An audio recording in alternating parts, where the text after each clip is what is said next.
जय हिंद साथियों, आप सभी का स्वागत करता हूं आप सभी के अपने चैनल एग्जाम फतेह में। साथियों, अगर आप चाहते हैं कि सीआईएसएफ कांस्टेबल ड्राइवर 2025 का आप एग्जाम पास कर लें कम मेहनत के साथ, तो कम मेहनत के साथ अगर आप ये एग्जाम पास करना चाहते हैं तो आज की इस वीडियो को शुरू से लेकर अंत तक देखिएगा, क्योंकि आज की इस वीडियो में साथियों मैंने सीआईएसएफ कांस्टेबल का पूरा सिलेबस कवर अप किया है। वो हर एक टॉपिक साथियों कवर किया है जहां जहां से एग्जामिनर आपसे सवाल पूछेगा। तो साथियों, आपकी तैयारी नहीं हुई है और आप चाहते हैं कि कैसे ना कैसे करके आपका फाइनल लिस्ट में साथियों नाम आ जाए, भले नीचे से नाम आए लेकिन नाम आना चाहिए।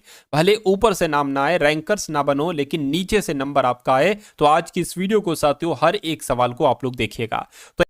तो यहां पर पूरे पेपर का हल हम लोग देखेंगे जहां जहां से सवाल आएंगे। चलिए, तो पहला सवाल है कह रहे कि विश्व जल दिवस साथियों कब मनाया जाता है? तो ये 22 मार्च को ही विश्व जल दिवस मनाया जाता है। उसके बाद देखिए, नोबेल पुरस्कार प्राप्त करने वाले पहले भारतीय कौन थे? तो अगर आपका जवाब रविन्द्रनाथ टैगोर है तो आपका जवाब बिल्कुल सही है। माउंट एवरेस्ट पर चढ़ने वाली पहली भारतीय महिला का नाम क्या था? तो इनका नाम बछेंद्री पाल था, जिनका आंसर ऑप्शन नंबर सी तो बिल्कुल करेक्ट है। अगला देखिए, अंतर्राष्ट्रीय महिला दिवस कब मनाया जाता है? तो 8 मार्च को साथियों अंतर्राष्ट्रीय महिला दिवस मनाया जाता है, तो आपको मालूम होना चाहिए। उसके बाद देखिए, भारतीय जीवन बीमा निगम का मुख्य कार्यालय कहां पर स्थित है साथियों? जयपुर में, नई दिल्ली में, मुंबई में, अहमदाबाद में। तो मैं कहूंगा मुंबई में स्थित है साथियों एलआईसी का मुख्य कार्यालय। उसके बाद देखिए, काजीरंगा राष्ट्रीय पार्क ये कहां पर स्थित है? तो ये तो साथियों असम में स्थित है। कहां पर? ये असम में स्थित है, आपको ध्यान रखना है। उसके बाद देखिए, अगला सवाल आपकी स्क्रीन पर साथियों देखिए, जीएस के सबसे पहले हम लोग जो देखेंगे ना, वो साथियों 50 सवाल देखेंगे और इन 50 सवालों में से आपको 25 प्लस सवाल बिल्कुल सही करना है। यानी कि जो कट ऑफ होगी ना साथियों, वो 25 प्रश्नों पर रहेगी आज की इस वीडियो की। उसके बाद अदर सब्जेक्ट्स को हम लोग देखेंगे, जैसे कि रीजनिंग हो गया, मैथ हो गया, करंट अफेयर वगैरह सब कुछ देखेंगे। तो देश का लौह पुरुष किसे कहा जाता है साथियों? सरदार वल्लभ भाई पटेल। अगर आपका जवाब है तो बिल्कुल करेक्ट है। नालंदा विश्वविद्यालय के संस्थापक कौन थे? तो कुमार गुप्त ही साथियों नालंदा विश्वविद्यालय के संस्थापक थे। उसके बाद देखिए, सम्राट अशोक किस वंश के थे? तो ये तो साथियों मौर्य वंश के थे। किस वंश के थे? ये मौर्य वंश के थे। आंसर आपका ऑप्शन नंबर बी होगा। उसके बाद देखिए, कह रहे कि भारतीय रिजर्व बैंक का मुख्यालय कहां पर स्थित है? तो भारतीय रिजर्व बैंक का मुख्यालय साथियों मुंबई में स्थित है। उसके बाद देखिए, रेहंद बांध ये किस राज्य में स्थित है? तो ये तो साथियों उत्तर प्रदेश में स्थित है। कहां पर? उत्तर प्रदेश में रेहंद बांध स्थित है। उसके बाद देखिए, कह रहे कि चोल शासकों की भाषा क्या थी? तो चोल शासकों की भाषा तमिल थी। क्या थी साथियों? तमिल थी चोल शासकों की राजभाषा। उसके बाद देखिए, अगला सवाल कहने के निम्नलिखित में से कौन कविराज के नाम से विख्यात था? तो कविराज के नाम से साथियों भोज परमार विख्यात थे। कौन? भोज परमार कविराज के नाम से जाने जाते थे। हुमायूंनामा ये किसकी रचना है साथियों? अगर बात करें तो ये तो गुलबदन बेगम की रचना है। किसकी रचना है? गुलबदन बेगम की रचना है। साथियों, ये वो सवाल हैं जो बेसिक हैं और आपके एग्जाम में 100% आते ही आते हैं, तो इसलिए इन सभी सवालों को आप लोग तैयार कर लीजिए। कह रहे कि भारत का प्रथम आक्रमणकारी कौन था? तो मोहम्मद बिन कासिम साथियों भारत का प्रथम आक्रमणकारी था। उसके बाद देखिए, औरंगजेब का मकबरा कहां पर स्थित है? तो औरंगजेब की अगर बात करें, औरंगाबाद में साथियों औरंगजेब का मकबरा स्थित है। उसके बाद देखिए, चेतक घोड़ा किससे संबंधित है? यानी कि ये चेतक घोड़ा किसका था? तो ये तो राणा प्रताप का घोड़ा था। किसका साथियों घोड़ा था? राणा प्रताप का घोड़ा। साथियों, आज हम बात करेंगे सीआईएसएफ कांस्टेबल की बेस्ट बुक के बारे में, जो कि चक्षु प्रकाशन की है। तो सीआईएसएफ कांस्टेबल का जो भी ऑफिशियल सिलेबस है, उस ऑफिशियल सिलेबस के आधार पर साथियों ये पूरी बुक तैयार की गई है। मेरा मानना है कि वो हर एक टॉपिक साथियों इस बुक में कवर अप किया गया है, जहां जहां से आपके एग्जाम में साथियों क्वेश्चंस बनेंगे। तो साथियों, ये किताब आप लोग ले सकते हैं, डिस्क्रिप्शन में लिंक है, वहां से जाकर आप इस किताब को ले सकते हैं और अपनी तैयारी साथियों और भी मजबूत कर सकते हैं। था। अगला देखिए, पाल वंश के संस्थापक की अगर बात करें तो कौन थे? तो पाल वंश के संस्थापक साथियों गोपाल थे। कौन थे पाल वंश के संस्थापक? गोपाल थे। उसके बाद देखिए, किस सिख गुरु ने फारसी में जफरनामा लिखा था? तो फारसी में जफरनामे की अगर बात करें तो ये तो गुरु गोविंद सिंह जी के द्वारा ही फारसी में जफरनामा लिखा गया था। अगला सवाल आपकी स्क्रीन पर, कहने कि जगन्नाथ मंदिर कहां पर स्थित है साथियों बताइए? तो जगन्नाथ मंदिर कहां पर है? ये तो भाई ओडिशा में। कहां पर है साथियों? ओडिशा में ही जगन्नाथ मंदिर स्थित है। नेक्स्ट नंबर का सवाल देखिए, कह रहे कि महाराजा रणजीत सिंह के उत्तराधिकारी कौन थे? तो इनका नाम खड़क सिंह था और खड़क सिंह ही महाराजा रणजीत सिंह के उत्तराधिकारी थे। उसके बाद देखिए, किस राज्य के शासक नवाब वजीर कहलाते थे?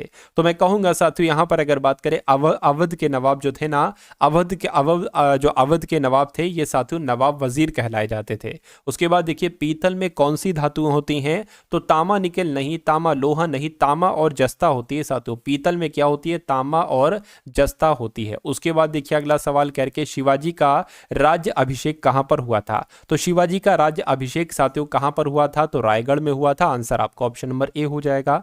उसके बाद देखिए करके, निम्नलिखित में से कौन अंतिम मुगल सम्राट थे? तो अंतिम मुगल सम्राट पता कौन थे? बहादुर शाह द्वितीय ही अंतिम मुगल सम्राट थे। आंसर आपका ऑप्शन नंबर ए हो जाएगा। उसके बाद देखिए करके, मुगल काल की राजभाषा कौन सी थी? तो फारसी थी। क्या मुगल काल की राजभाषा कौन सी थी साथियों? फारसी थी। और राज्यसभा के सभापति कौन होते हैं? तो राज्यसभा के सभापति उपराष्ट्रपति होते हैं। कौन? उपराष्ट्रपति ही राज्यसभा के सभापति होते हैं। अगला सवाल करके, सैनिक संगठन खालसा दल की स्थापना किसने की थी? बताइए। तो खालसा दल की स्थापना आपसे साथियों यहां पर पूछी जा रही है। मैं कहूंगा साथियों खालसा दल की स्थापना कपूर सिंह ने की थी। किसने की थी साथियों? कपूर सिंह ने की थी। उसके बाद देखिए कह रखे साथियों, हुमायूं नामा किसने लिखा था? तो हुमायूं नामा किसने लिखा था? गुलबदन बेगम के द्वारा ही साथियों हुमायूं नामा लिखा गया था। आंसर जिनका ऑप्शन नंबर सी है बिल्कुल सही है। वाराणसी शहर किस नदी के किनारे पर स्थित है साथियों? बताइए। तो ये तो गंगा नदी के किनारे पर स्थित है। क्या वाराणसी शहर की अगर बात करते हैं साथियों, गंगा नदी के किनारे पर ही स्थित है। अगला देखिए, सम्राट अशोक किसके उत्तराधिकारी थे? तो ये साथियों बिंदुसार के उत्तराधिकारी थे। ये भी आपको मालूम होना चाहिए। अगला सवाल आपकी स्क्रीन पर है, लेकिन साथियों उससे पहले मैं आपसे एक रिक्वेस्ट करूंगा कि वीडियो अगर आपने ये लाइक नहीं की तो वीडियो को लाइक कर दीजिए। और अगर आप लोग चैनल पर नए हैं और चैनल को साथियों आपने सब्सक्राइब नहीं किया तो चैनल को साथियों सब्सक्राइब कर लीजिए। क्या चैनल की अगर बात करते हैं साथियों, ये आपका चैनल है और अगर आप इस चैनल से साथियों पढ़ते हैं अच्छे तरीके से तो ये चैनल साथियों आपको सिलेक्शन दिला देगा। इसलिए चैनल को साथियों आप सभी लोग एक बार सब्सक्राइब जरूर कर लीजिए। और बता दीजिए कि महात्मा गांधी जी को अधनंगा फकीर किसने कहा था? तो अधनंगा फकीर किसने कहा था साथियों? चर्चिल ने कहा था।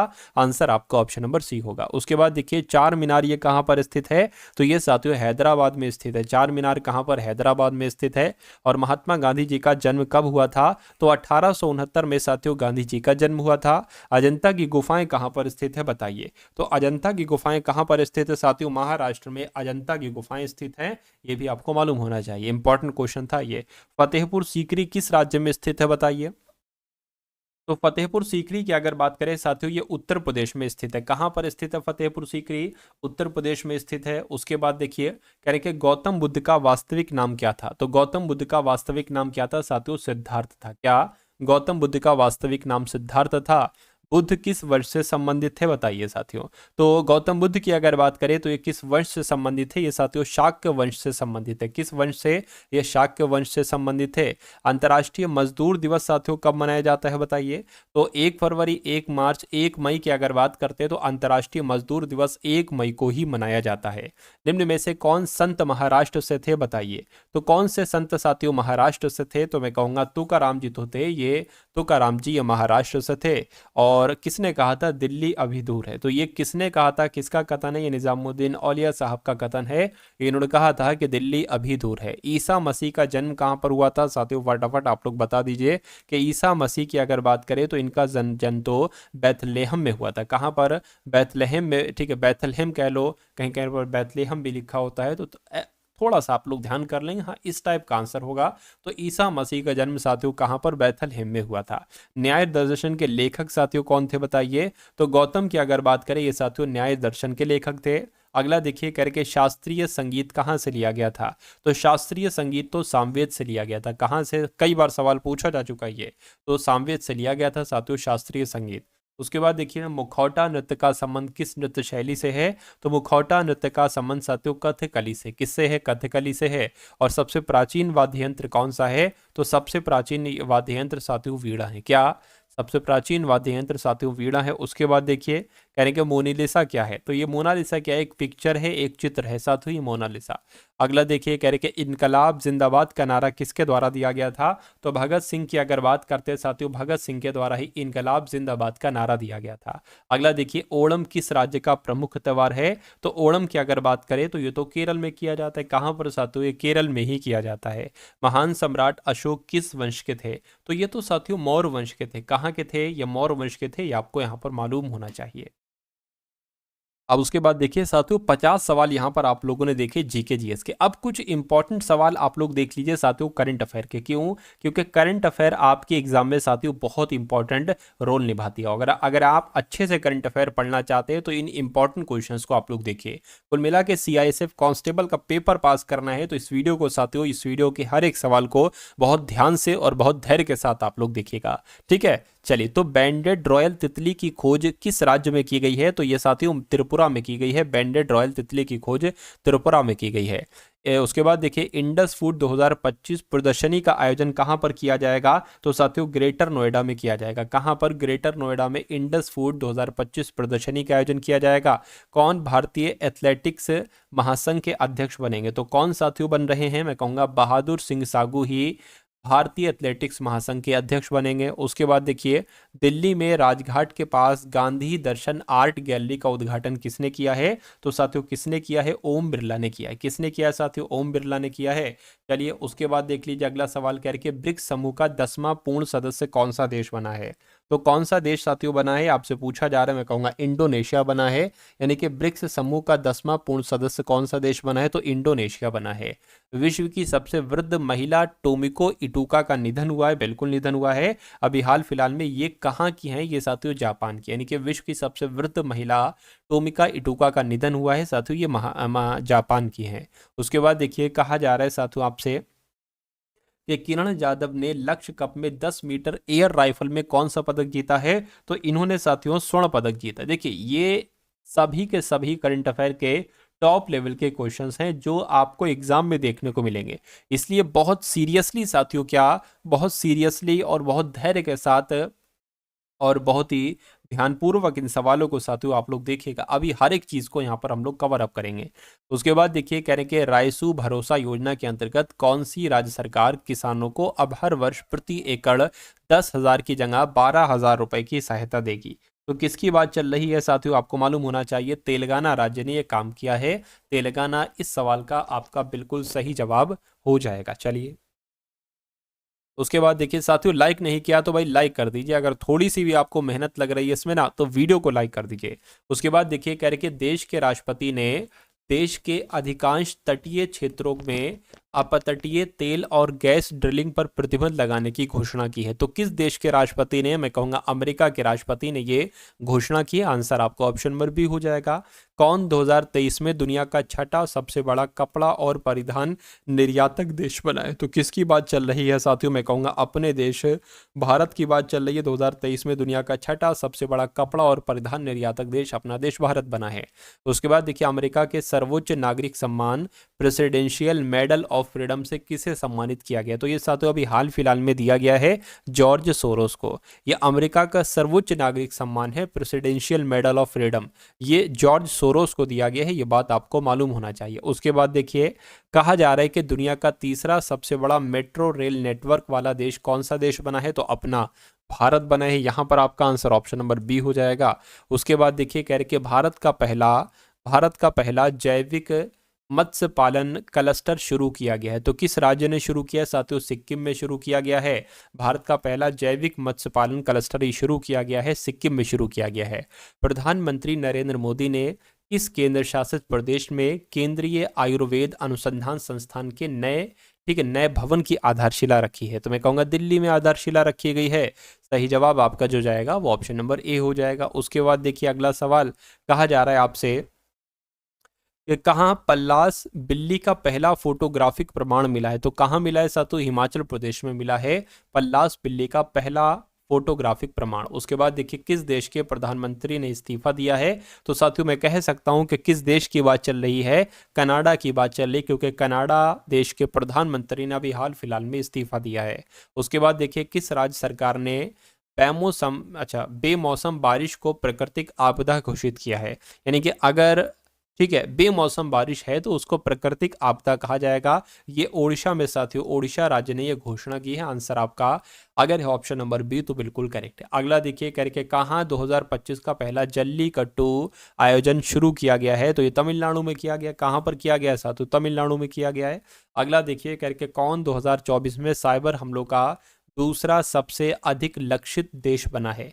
तो किसकी बात चल रही है साथियों? अपने देश भारत की बात चल रही है। 2024 में साइबर हमलों का दूसरा सबसे सबसे अधिक लक्षित देश जो बना है वो अपना भारत बना है। उसके बाद देखिए, एशिया का सबसे बड़ा एयर शो एरो इंडिया 2025 के इसका आयोजन कहाँ पर किया गया है? तो इसका आयोजन साथियों बेंगलुरु में किया गया। कहाँ पर? बेंगलुरु में किया गया है। उसके बाद देखिए, 38वें राष्ट्रीय खेलों की मशाल को क्या नाम दिया गया है? तो इसको साथियों पता क्या नाम दिया गया है? इसको तेजस्विनी नाम दिया गया। क्या नाम दिया गया है साथियों? इसको तेजस्विनी नाम दिया गया है। ये भी आपको मालूम होना चाहिए।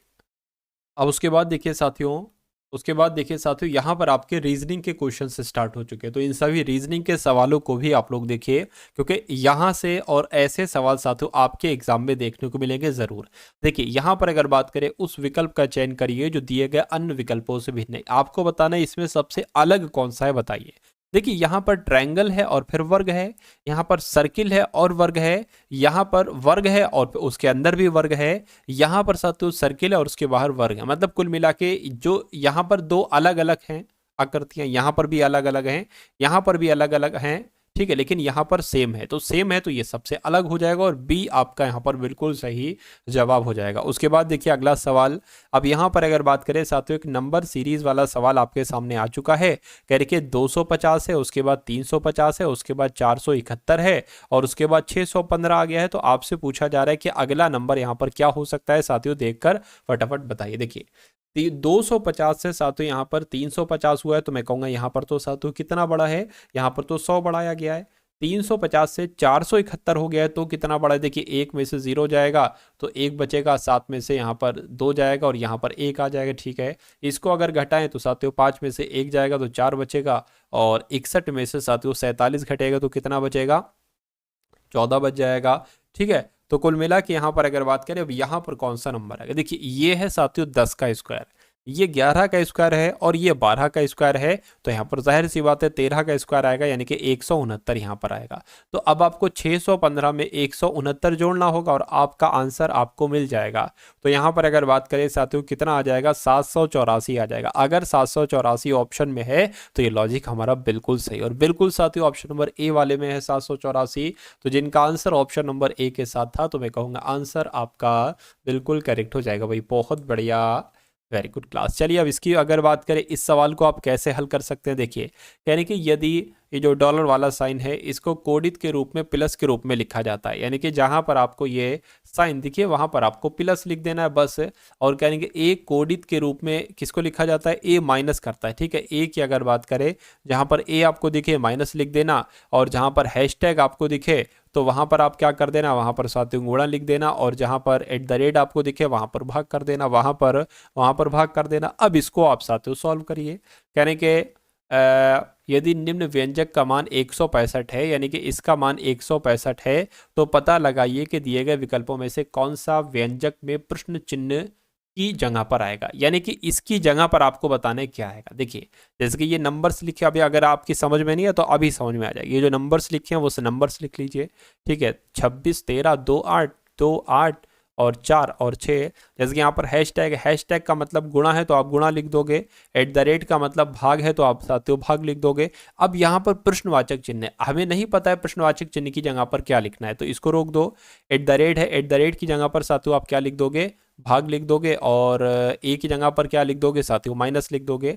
अब देखिए यहाँ पर अगर बात करें तो एक काम आप ये सोचिए, यहाँ पर गुणा भी आ गया, भाग भी आ गया, ठीक, ये भी भाग आ गया, माइनस आ गया, लेकिन यहाँ पर साथियों कहीं पर प्लस नहीं आया। तो साथियों ऐसा नहीं हो सकता कि यहाँ पर इसकी जगह पर हम $S रखें और इसकी जगह पर फिर हम ठीक है, फिर हम क्या रखें साथियों? प्लस रखें। तो यहाँ पर एक बार ये डॉलर वाला अगर साइन हम मान लेते कि यहाँ पर भैया डॉलर वाला साइन होगा तो यहाँ पर प्लस होगा। अगर इसको कैलकुलेट करके बराबर 165 ये आ जाता है तो ये हमारा जवाब बिल्कुल सही हो जाएगा, ठीक है ना। देखिए भाग है तो इसको अगर कैसे भाग करेंगे, 26 गुणा 13 बटे 2 हो जाएगा, प्लस आपका ठीक है 4 कम 4 4 दूना 8 2 आ जाएगा, और माइनस यहाँ पर 6 आ जाएगा, 2 से कटेगा ये 13 हो जाएगा, 13 गुणा 13 169 हो जाएगा, 169 प्लस 2 माइनस 6, तो ये कितना हो जाएगा 171 हो जाएगा, और माइनस 6 हो जाएगा, माइनस 6 और बराबर 165 तो चल ही रहा था, तो ये तो 171 में से 6 जाएगा तो 165 बराबर 165 ही बच रहेगा, तो कुल मिला के यही हमारा आंसर हो जाएगा, यानी कि इस प्रश्नवाचक चिन्ह की जगह पर ये $S ही आएगा। ठीक है, उसके बाद देखिए अगले नंबर का सातवां सवाल आपकी स्क्रीन पर, इसको देखिए और बताइए सही जवाब क्या होगा। यानी कि यदि बैंगनी को पीला कहा जाता है, पीले को हरा कहा जाता है, हरे को सफ़ेद कहा जाता है, तो सफ़ेद को लाल कहा जाता है, तो पत्ती का रंग कैसा होगा? पत्ती का रंग भाई साहब हरा होगा, और हरा को यहाँ पर सफ़ेद कहा गया है, इसलिए हमारा और आपका जवाब जो होगा वो सफ़ेद होगा। सफ़ेद कहाँ पर है? ऑप्शन नंबर डी वाले में। उसके बाद देखिए अगला सवाल आपके स्क्रीन पर, देखिए डायरेक्शन वाला सवाल है, तो कुछ चीज़ें मैं आपको साथियों बता देता हूँ। जैसे कि अगर आपसे कहा जाए दाएं मुड़ना है आपको, दाएं का मतलब होता है आप अपने सीधे हाथ पर मुड़ेंगे। अगर आपसे कहा जाए आपको बाएं मुड़ना है तो आप अपने उल्टे हाथ पर मुड़ेंगे। मान लीजिए ये दूसरी चीज़, एग्जाम हॉल में आप यहाँ पर हैं, आपका ये ऊपर जो होता है ये हमेशा उत्तर होता है, ये दिशा आपकी पूर्व होती है, ये दिशा दक्षिण होती है, और ये दिशा साथियों पश्चिम होती है। अब इस सवाल की अगर हम लोग बढ़ते हैं तो क्या यहाँ पर कहा जा रहा है, कह रहे हैं साथियों गुरु दक्षिण की तरफ 5 किलोमीटर चलता है। तो गुरु मान लीजिए कोई लड़का होगा, दक्षिण की तरफ साथियों ये 5 किलोमीटर चलेगा। मान लीजिए अभी वो साथियों यहाँ पर है, 5 किलोमीटर ये चल दिया, ठीक है। यानी कि बाएं मुड़ता है और 7 किलोमीटर चलता है, बाएं मुड़ता है साथियों और 7 किलोमीटर चलता है, 7 चला दिया। फिर वह उत्तर की ओर मुड़ता है और 3 किलोमीटर चलता है, उत्तर की ओर मुड़ गया और 3 किलोमीटर चल गया, ये टोटल 5 हो गया भाई साहब, टोटल 5। यानी कि 3 किलोमीटर चलता है, दोबारा वो पश्चिम की ओर तरफ मुड़ता है और 4 किलोमीटर चलता है, पश्चिम की तरफ मुड़ गया और ये 4 किलोमीटर चल गया, यानी कुछ देर रुकता है और वह और 3 किलोमीटर चलता है। तो और अगर यहाँ से 3 किलोमीटर चलेगा ना तो ये भी 7 हो जाएगा, ये भी 7, यानी कि अब वो यहाँ पर आ जाएगा, यानी कि फिर वह 3 किलोमीटर चलता है। अच्छा ये तो हो चुका ना, हाँ ये हो चुका। कहने के गुरु शुरुआती बिंदु से कितनी दूरी पर है, देखिए ये गुरु पहले यहाँ पर था, शुरुआती बिंदु ये है, और अभी गुरु यहाँ पर है, तो इसके बीच की दूरी कितनी होगी ये आपसे पूछी जाए। देखिए जब ये 3 है तो ये भी 3 होगी, और जब ये 3 है और टोटल ये 5 है तो जाहिर सी बात है ये 2 हो जाएगी। कितनी इसकी दूरी बनेगी? 2 किलोमीटर की दूरी बनेगी, 2 किलोमीटर आपका सही जवाब हो जाएगा। अगला सवाल देखिए आपकी स्क्रीन पर है। इस सवाल की अगर साथियों हम लोग बात करें, अब देखिए यहाँ पर कथन है और निष्कर्ष है, 2 कथन है 2 निष्कर्ष हैं, इसके अनुसार आपको बताना है सवाल का जवाब क्या होगा। यानी कि सूर्य एक तारा है, तो मान लेते हैं साथियों ये क्या हो गया, ये एक सूर्य हो गया, और ये सूर्य एक क्या हो गया, ये सूर्य एक तारा हो गया। यानी कि कोई भी तारा ग्रह नहीं है, तो कोई भी तारा साथियों क्या नहीं होगा, कोई भी तारा ग्रह नहीं होगा। अब कोई भी तारा ग्रह नहीं है तो जाहिर सी बात है कोई सूर्य भी ग्रह नहीं होगा, और कोई ग्रह भी सूर्य नहीं होगा, और कोई ग्रह तारा भी नहीं हो सकता। अब निष्कर्ष को पढ़िए और बताइए कौन सा सही कह रहे कि सूर्य एक ग्रह है। अरे भाई जब कोई तारा ग्रह नहीं है तो सूर्य कैसे ग्रह हो सकता है, ये गलत हो जाएगा। सूर्य एक ग्रह नहीं है, सूर्य एक ग्रह नहीं है, ये बात बिल्कुल सही कही इसने, तो ये तो बिल्कुल सही हो जाएगा, यानी कि केवल निष्कर्ष केवल 2 अनुसरण करता है निष्कर्ष। ठीक है, उसके बाद देखिए अगला सवाल साथियों, ऐसे सवाल आपके पूछे जाएंगे सीआई, ठीक है, एक तरीके से सीआईएसएफ कांस्टेबल ड्राइवर के एग्जाम में ऐसे सवाल पूछे जाएंगे। चलिए तो इस सवाल की अगर बात करें, कथन है और आपके सामने पूर्व अनुमान है। आपसे पूछा जा रहा है कि प्रौद्योगिकी के आगमन के साथ मनुष्य को उच्च जोखिम का सामना करना पड़ता है, क्या ऐसा है या नहीं है, ऐसा मुझे बताइए। यानी कि जोखिम हमेशा आधुनिक तकनीकों के साथ जुड़े होते हैं, क्या ऐसा जरूरी है आधुनिक तकनीकों के साथ ही जोखिम हो? ठीक है, प्रौद्योगिकी के आगमन के साथ मनुष्य को उच्च जोखिम का सामना करना पड़ता है, यहाँ पर प्रौद्योगिकी के आगमन की बात कही गई है। ठीक है, तो ये तो एक तरीके से पूर्व अनुमान नहीं लग रहा है। आधुनिक तकनीक के से जोखिम भी कम होता है, ये भी साथियों गलत हो जाएगा। तो मैं कहूँगा ना पूर्व अनुमान 1 और ना ही पूर्व अनुमान 2 अंतर्निहित करता है। आंसर आपका ऑप्शन नंबर ए हो जाएगा। उसके बाद देखिए अगला सवाल कह रहे कि रामू दक्षिण की तरफ एक बिंदु पर खड़ा है, दक्षिण की तरफ एक बिंदु पर खड़ा है और वो 15 किलोमीटर सीधा चलता है। तो 15 किलोमीटर सीधा चलता है मतलब रामू दक्षिण की तरफ एक बिंदु पर खड़ा है। ठीक है, मतलब इस तरफ ऐसे करके खड़ा है और 15 किलोमीटर वो ऐसे चलता है दक्षिण की तरफ, ठीक है। यानी कि फिर वो दाएं मुड़ता है, तो साथियों ये दाएं मुड़ गया और 12 किलोमीटर चल गया, 12 किलोमीटर चला दिया। यानी कि फिर अंत में फिर दाएं मुड़ता है और 15 चलता है, तो दाएं मुड़ता है साथियों, फिर वो कितना चलता है, 15 चलता है। अब वह शुरुआती बिंदु से कितनी दूर है, यानी कि ये दूरी आपको बताना है। तो जब ये 12 है तो जाहिर सी बात है ये भी 12 होगी, यानी कि 12 किलोमीटर दूरी पर खड़ा है। ये आपका जो होगा वो बिल्कुल करेक्ट आंसर हो जाएगा। अगले नंबर का सवाल देखिए आपकी स्क्रीन पर है।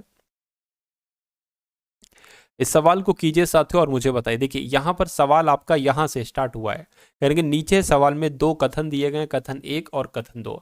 तय करें कि क्या कथनों में उपलब्ध कराए गए तथ्य सवाल का जवाब देने के लिए पर्याप्त हैं या पर्याप्त नहीं है। दोनों कथनों को पढ़ें और अपना जवाब दें। तो सवाल आपका यहां से स्टार्ट होता है, कहने के 5 दोस्त हैं ABCDE, केंद्र के सामने गोलाकार मेज में बैठे हैं। तो साथियों 5 दोस्त हैं, ठीक है, 1 2 3 4 और 1 5, सभी का मुंह केंद्र की तरफ है। यानी कि बी के तत्काल बाएं पर कौन होगा, ये सवाल आपसे पूछा जा रहा है। आप बताइए, ठीक है, आप बताइए, ये बताइए कि कथन 1 से ये पता चल जाएगी या दूसरे का भी सहारा लेना पड़ेगा। चलिए भाई, देखिए कथन 1 में कहा गया है कि ये क्या है साथियों, ये कुछ नहीं, ये कथन 1 है, ठीक है, ये कथन 1 है, ये कथन 2 है। यानी कि बी के बाएं में दूसरे स्थान पर खड़ा है ई। मान लीजिए साथियों बी आपका यहाँ पर खड़ा है और बी के बाएं दूसरे स्थान पर ई खड़ा है, यानी कि ई यहाँ पर हो जाएगा।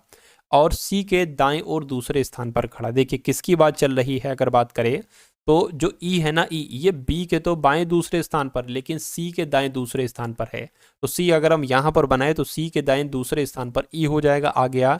तो देखिए बी के तत्काल बाएं कौन है, यानी कि यहां पर कौन है हमें नहीं पता चला, इसकी मदद से, इसकी मदद लेते हैं।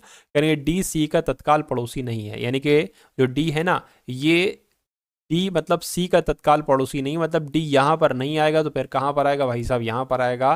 तो बी के तत्काल बाएं कौन है, मैं कहूंगा डी है। तो ये दोनों की मदद से सॉल्व हो पाया है। तो ऐसा ऑप्शन ढूंढिए जिसमें लिखा हो कथन 1 और 2 में दोनों दिन की जानकारी मिलाकर सवाल का जवाब देने के लिए पर्याप्त है। तो ऐसा कहां पर लिखा हो, ऐसा यहां पर लिखा हुआ है, देखिए जरा, ठीक है। तो ऐसा यहां पर लिखा हुआ है, तो ये क्या होगा, ये आपका बिल्कुल सही जवाब हो जाएगा। उसके बाद देखिए साथियों अगले नंबर का सवाल आपकी स्क्रीन पर, इस सवाल को देखिए और बताइए राइट आंसर क्या होगा। तो फिर से एक नंबर सीरीज वाला साथियों यहाँ पर सवाल आ चुका है। कहा जा रहा है कि भाई साहब 1 है, उसके बाद 2 है, उसके बाद 10 है और उसके बाद यहाँ पर 37 है। तो उसके बाद अगला नंबर यहाँ पर क्या आ सकता है साथियों, बताने की आप लोग कोशिश कीजिए। देखिए यहाँ पर अगर बात करें तो यहाँ पर 1 बढ़ाया गया है, यहाँ पर 8 बढ़ाया गया है और यहाँ पर 27 बढ़ाया गया है। तो आपको नहीं लगता कि यहाँ पर साथियों कितना बढ़ाया जाना चाहिए। देखिए ये आपका एक तरीके से 2 का क्यूब है, ये 3 का क्यूब है और इसको मान लीजिए ये 1 का क्यूब है। तो यहाँ पर अब साथियों 4 का क्यूब आएगा, 4 का क्यूब होता है 64। तो 37 और 64 कितने होते हैं, 37 और 64 की अगर साथियों बात करते हैं तो 37 और 64 कितने हो जाएंगे, 101 हो जाएंगे। ऑप्शन में 101 है, बिल्कुल 101 है, 101 ऑप्शन नंबर डी वाले में है। उसके बाद देखिए अगला सवाल है, कहा जा रहा है साथियों कथन और निष्कर्ष के आधार पर आपको सवाल का जवाब देना है। कहा जा रहा है कि समचतुर्भुज वर्ग हैं। तो मान लेते हैं साथियों क्या समचतुर्भुज कुछ समचतुर्भुज वर्ग हो जाएंगे। तो मान लीजिए साथियों ये क्या हो गए, ये आपके सम चतुर्भुज हो गए। और मान लीजिए कुछ समचतुर्भुज क्या हो गए, कुछ समचतुर्भुज साथियों वर्ग हो गए, ठीक है, कुछ समचतुर्भुज वर्ग हो गए करके सभी वर्ग आयत हैं। यानी कि सभी वर्ग ये जो है ना, ये सभी वर्ग क्या हैं साथियों, ये सभी वर्ग आयत हैं, ठीक है। अब निष्कर्ष को पढ़िए और बताइए आंसर क्या होगा। कुछ आयत समचतुर्भुज हैं, हाँ भाई कुछ आयत, इतने आयत समचतुर्भुज हैं, ये तो सही हो जाएगा। समचतुर्भुज एक आयत है, समचतुर्भुज एक आयत है, मतलब क्या इसका, ठीक है। हाँ अगर ये आता कुछ समचतुर्भुज आयत हैं तो हम सही मान लेते, लेकिन यहाँ पर कहा गया कि समचतुर्भुज ठीक एक आयत है, तो ये आपका नहीं होगा, मतलब सारे समचतुर्भुज आयत हैं, ये तो नहीं होगा। तो कुल मिला के पहला वाला सही होगा, पहला वाला सही होगा। और पहला वाला कहाँ पर सही लिखा हुआ है, ऑप्शन नंबर सी में लिखा हुआ है। दिए गए विकल्पों में से जो संख्या असंगत है उसको आपको बताना है। तो इन ऑप्शंस में से, मतलब इन नंबर्स में से कौन सी संख्या सबसे असंगत है, सबसे अलग है, सबसे विषम है, ठीक है। तो 123 है, 234 है, ठीक है, 129 है, उसके बाद 148। तो सबसे अलग साथियों कौन सी संख्या है बताइए। देखिए ये वाली संख्या ये और ये 3 से विभाजित हो जाएंगी, 3 से ये भी विभाजित हो जाएगी, ये भी 3 से विभाजित है और ये भी है, लेकिन ये 3 से विभाजित नहीं होगी। तो नहीं होगी साथियों, ये सबसे अलग हो जाएगी और ये कहाँ पर है, ऑप्शन नंबर ए वाले में है। तो ये आपका बिल्कुल सही जवाब हो जाएगा। उसके बाद देखिए अगला सवाल, यानी कि क्यू एम की इकलौती संतान है। तो जो कहा जा रहा है वो करते जाइए, ठीक है। यानी कि एम की इकलौती संतान जो है वो क्यू है, जो के की बहन है। अब जो पता किसके लिए आया है, एम के लिए आया है, यानी कि एम जो है ना ये के की बहन है, तो एम जो है वो के की बहन हो जाएगी, ठीक है। उसके बाद कहने के एम का पिता पी है, एम का पिता कौन हो जाएगा, एम का पिता पी हो जाएगा। तो कहने के पी का क्यू से क्या संबंध, यानी कि क्यू क्या कहेगा पी को। देखिए ये मम्मी है, मम्मी के पिताजी कौन होते हैं, दादा होते हैं, तो दादा ऑप्शन नंबर ए में है, तो ऑप्शन नंबर ए आपका बिल्कुल सही जवाब है। उसके बाद देखिए यानी कि आरेख बताइए सही वाला, कौन सा आरेख नोबेल पुरस्कार विजेता गणितज्ञ और भौतिक शास्त्री के बीच संबंध को दर्शाता है। तो देखिए मान लीजिए साथियों ये क्या हो गए, ये नोबेल पुरस्कार विजेता हो गए, नोबेल पुरस्कार विजेता हो गए। लेकिन गणित के क्षेत्र में नोबेल पुरस्कार नहीं दिया जाता है, भौतिकी के क्षेत्र में दिया जाता है। तो मान लेते हैं साथियों ये भौतिकी का क्षेत्र हो गया, लेकिन ये गणित कुछ अलग बनेगा क्योंकि गणित में नोबेल पुरस्कार नहीं दिया जाता है। तो एक ऐसा आरेख कहाँ पर बना हुआ है, ये तो कुछ यहाँ पर बना हुआ है, ऑप्शन नंबर बी वाले में है। तो इस प्रकार आपका राइट आंसर अगर है ऑप्शन नंबर बी तो बिल्कुल करेक्ट हो जाएगा। उसके बाद देखिए अगला सवाल है साथियों, यहाँ पर अगर बात करें वही कथन वाला और निष्कर्ष वाला, सॉरी पूर्व अनुमान वाला जवाब है ये। देखिए यानी कि पुरानी यादों को ताज़ा करने के लिए फोटो एक अच्छी सहायता हो सकती है, ठीक है। ठीक है, अब आधुनिक पीढ़ी की अपने अतीत की यादों तक अधिक पहुंच होती है। अतीत की यादों को याद करते हुए हर कोई खुशी महसूस करता है। तो ये वाला अंतर निहित है, पूर्व अनुमान ये वाला नहीं है, यानी कि दो वाला सही हो जाएगा। तो केवल पूर्व अनुमान दो अंतर निहित है, ऐसा कहाँ पर लिखा हुआ है, ऐसा आपका ऑप्शन नंबर ए में लिखा हुआ है। उसके बाद देखिए साथियों नेक्स्ट नंबर का सवाल आपकी स्क्रीन पर है। तो यहाँ पर अगर बात करें तो अब आपके सामने साथियों यहाँ पर कौन से क्वेश्चन स्टार्ट हो चुके हैं, मैथ के क्वेश्चन स्टार्ट हो चुके हैं। तो इन मैथ के सवालों को भी साथियों आप लोग देखिएगा। देखिए यानी कि 11,025 के गुणकों की संख्या क्या है। आपको यहाँ पर कोई भी दुनिया का नंबर दे दिया जाए, अगर पूछा जाए गुणकों की संख्या क्या होगी, तो सबसे पहला स्टेप आपको क्या करना है, आपको 11,025 का एलसीएम ज्ञात कर लेना। 11,025 का एलसीएम आप साथियों यहाँ पर ज्ञात कर लोगे। देखिए 3 से कट करेंगे, 3 3 9 हो जाएगा, ठीक है, 1 जाएगा 10 हो जाएगा, 3 3 9 हो जाएगा, 3 चौक 12, ये तो 3 से कटा नहीं, कुछ मिस्टेक है। देखिए क्या जरा 11,025 है, 3 3 9 करेंगे, अच्छा 2 जाएगा भाई साहब, ठीक है, एक मैंने एक भेजा, 2 जाएगा, 3 3 9 2 जाएगा, 20 हो गया, 3 6 18, 2 जाएगा 22 हो जाएगा, ठीक है, 3 7 21 हो जाएगा, और फिर क्या 1 जाएगा, 3 5 15 हो जाएगा। फिर से 3 से देखिए कटेगा, 3 कम 3, 3 दूना 6, 3 दूना 6 और 3 5 15, बिल्कुल कट गया। अब देखिए 5 से कटेगा, 5 दूना 10, 5 चौक 20, 5 5 25, 5 से कटेगा, 5 चौक 20, 5 3 45, 7 से कटेगा, 7 7 49, ठीक है, और फिर से 7 से कटेगा। तो कुल मिला के आपके सामने 3 गुणा 3 गुणा 5 गुणा 5 गुणा 7 गुणा 7 ये आ चुका है। इसको साथियों आप क्या कर लीजिए, अब देखिए यहाँ पर अगर बात करते हैं तो इसको हम लिख सकते हैं साथियों 3 की स्क्वायर, ठीक है, 3 का स्क्वायर, 5 का स्क्वायर और साथियों 7 का स्क्वायर। अगर कभी भी आपसे क्या कोई नंबर दिया गया हो, उसके गुणकों की संख्या पूछे, तो आपको उस नंबर का एलसीएम निकालना है। वहां से जो नंबर निकल कर आएंगे, देखना है कि भाई कौन सा नंबर कितनी बार आया है। तो ये जो घातें होती है ना साथियों, इन जैसे कि ये 2 घात है, तो आप लिख लो 2 + 1, ठीक है, कोई दिक्कत नहीं, 2 + 1 लिख लिया। फिर है 2 घात है तो 2 + 1 फिर लिख लो, फिर ये 2 घात है, फिर 2 + 1 लिख लो। अगर कोई घात 3 होती तो 3 + 1 लिखते। अब ये क्या है साथियों, 2 + 1 है यानी कि 3 है, ये भी 3 है और ये भी 3 है। तो ये क्या आएगा, 3 3 9 9 3 27, यानी कि 27 गुणकों की संख्या जाकर बैठेगी।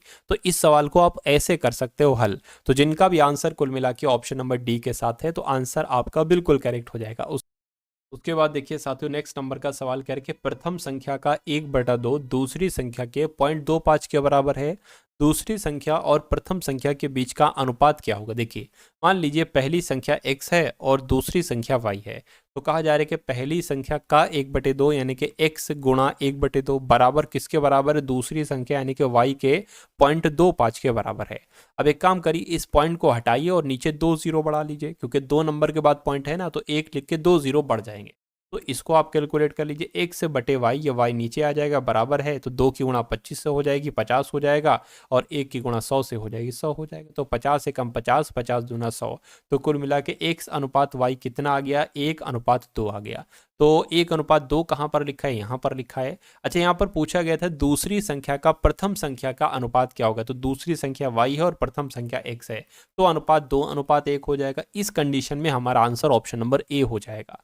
और जिनका भी आंसर ऑप्शन नंबर ए है तो मैं कहूंगा आंसर आपका बिल्कुल करेक्ट है। उसके बाद देखिए अगला सवाल आपकी स्क्रीन पर है साथियों, बताइए। कह रहे कि एक फुटबॉल जिसकी कीमत 9,000 रुपए है, उस पर 30% की छूट दी गई है, उस फुटबॉल की अंकित कीमत क्या होगी। देखिए कोई वस्तु 9,000 रुपए की है, उस पर 30% की छूट दी गई, यानी कि उसको 70% में बेचा गया, तो अब वो कितने की जाकर बिकेगी।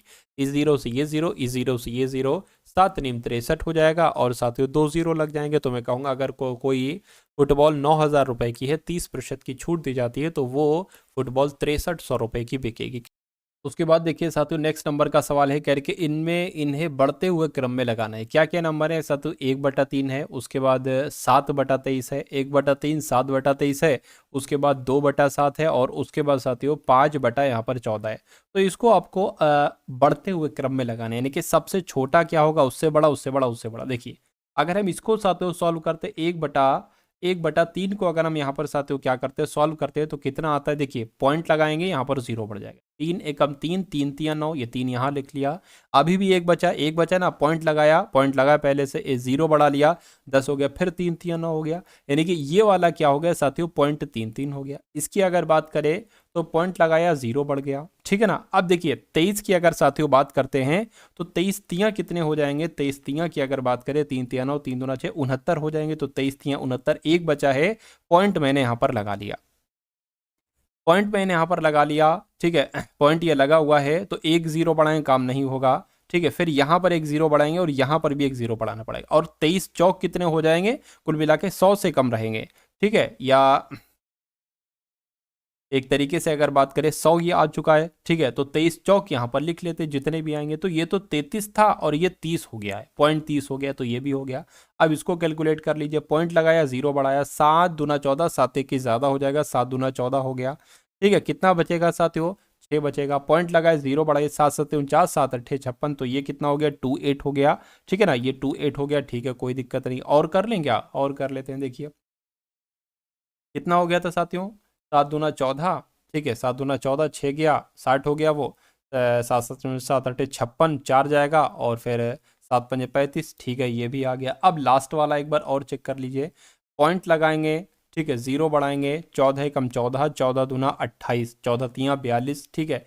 तो 14 तिया कितना हो गया, 42 हो गया, 8 बचा, पॉइंट लगा है, 0 बढ़ा लिया, ठीक है। अब यहाँ पर साथियों कितना कर लेंगे, 14 पंजे 70 हो जाएगा, 14 पंजे 70 हो जाएगा। अभी भी 10 बचा है, तो यहाँ पर पॉइंट लगा है, 0 बढ़ा लीजिए, तो ये कितना हो जाएगा साथियों। अब ऐसा आपको करना है, 14 की अगर बात करें, ठीक है, 14 सत्ते कितने होते हैं, 98 होते हैं, तो 14 सत्ते 98 यहाँ पर आ जाएगा, ठीक है, ठीक है ना। इतनी बात साथियों आपको समझ में आ गई, अगर समझ में आ गई है तो बहुत अच्छी बात। देखिए यहाँ पर भी 3 ही आएगा, तो इसमें सबसे छोटा कौन सा है मुझे बताइए, 333, 304, 304 हो गया, 285 सबसे छोटा, यानी कि ये नंबर सबसे पहले आ जाएगा, 2/7 साथियों सबसे पहले आ जाएगा, ठीक है।